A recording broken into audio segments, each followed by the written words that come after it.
Brad, Chicago's top doctor says that Lollapalooza does not appear to have been a super spreader event. There were cases in both vaccinated and unvaccinated people who attended the festival, but nothing that could be described as a surge. We would have seen a surge if we were going to see a surge at this point. Chicago's top doc, Allison Arwady, says 203 people who attended Lollapalooza tested positive in the last 2 weeks. There's no evidence at this point of a super spreader event. While Lolla may not have had a big impact, city data shows that COVID markers are on the rise, with cases up 39% since last week and deaths up 29%.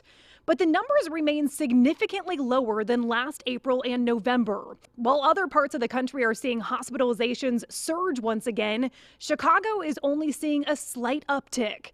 COVID patients occupy just over 5% of the city's ICU beds and 1.6% of its ventilators.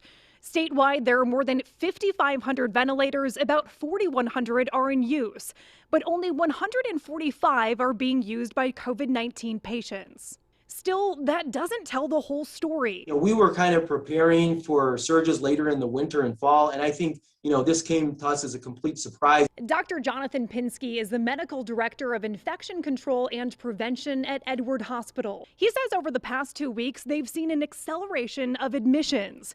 In mid-July, they were averaging fewer than 10 new COVID patients a week. The first week of August, they had 24. In the past 4 days, 20 more.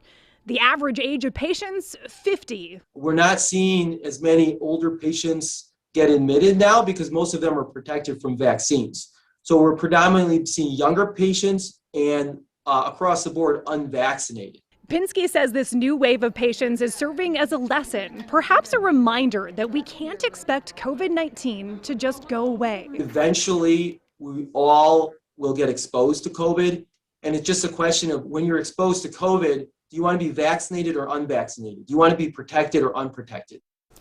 In terms of ICU beds and ventilators, Dr. Pinsky says that right now Edward Hospital still has plenty of capacity, but that does not mean that this rise in patients is not a concern. Brad? Yeah, Dr. Pinsky kind of raising the red flag there, and what other is pretty good picture you're painting. Dr. Pinsky says there are some patients in the hospital, though, who are fully vaccinated.